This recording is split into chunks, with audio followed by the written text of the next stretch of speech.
saya Muhammad Kosyali, kelas A1, Fakultas Pertanian, jurusan Agribisnis, tahun 2019, Universitas Muslim Indonesia.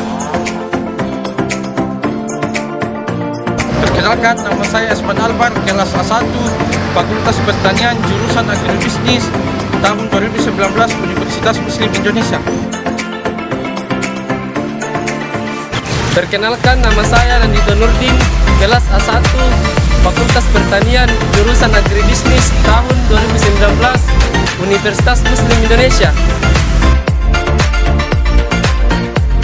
Perkenalkan, nama saya Muhammad Amar Maruf Usman, kelas A1, Fakultas Pertanian, jurusan Agribisnis, tahun 2019, Universitas Muslim Indonesia. Kami di sini kelompok Sona Indrekang ingin menjelaskan manajemen agribisnis komuniti bawang merah. Ya, deskripsi tanaman bawang merah, panjang tangkai bunga bawang merah 30-50 cm. Ya, bunga bawang merah merupakan bunga majemuk berbentuk tandan berjumlah 50-200 kuntung bunga.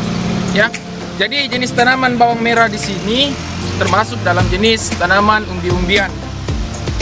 Bentuk buah kebulat-bulatan dan ujung tumpul berbentuk daun bulat yang disebut karpel. Kita lihat di sini mereka semua berbentuk karpel, dan tanaman jenis ini adalah tanaman jenis umbi-umbian. Bunga bawang merah merupakan bunga sempurna, ya, bunga sempurna yang tiap bunga terdapat benang sari dan kepala putih. Ya, dalam input yang digunakan dalam pembudidayaan bawang merah, komuniti bawang merah ini adalah, yang pertama kita lihat sendiri adalah lahan. Luas lahan, rata-rata lahan di Kabupaten Indrekang yang kami ketahui yang digunakan kurang lebih 1 hektar ke atas. Bibit yang kami gunakan para petani yaitu bibit unggul yang berkualitas tinggi, ciri-cirinya tinggi dari serangan hama. Ya, kami juga menggunakan jenis pupuk khusus dan umum. Ya, kami menggunakan pestisida khusus dan umum dalam proses pengadaan benih.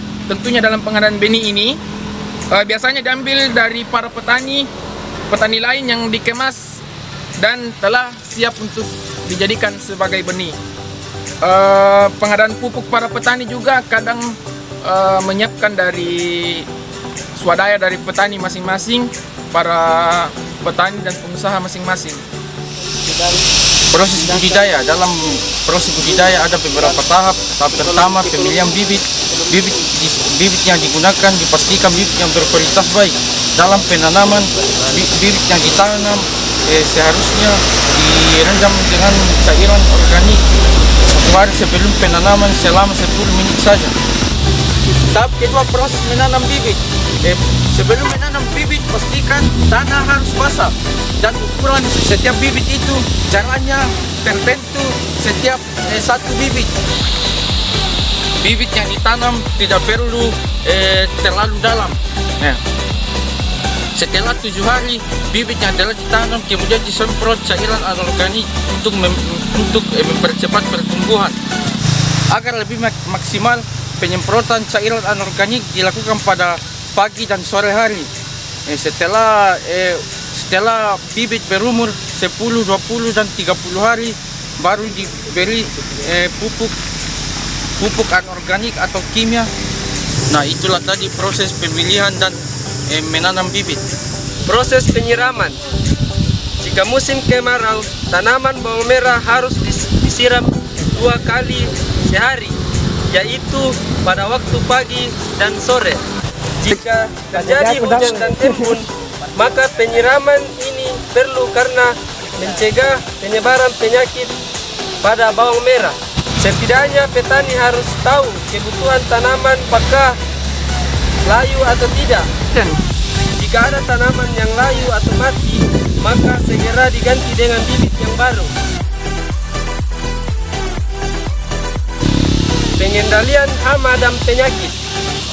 Untuk mencegah datangnya hama dan penyakit pada bawang merah, menggunakan pestisida kimia adalah pilihan yang terakhir. Jadi terapkan dulu pengendalian hama terpadu dengan bahan alami seperti menyiram tanaman menggunakan air bersih setelah hujan atau embun. Namun sekarang di kampung saya, petani bawang merah menggunakan metode penerangan pada malam hari karena dianggap bisa membantu dalam pengendalian hama dan penyakit, serta dianggap efektif dan efisien serta menghemat biaya.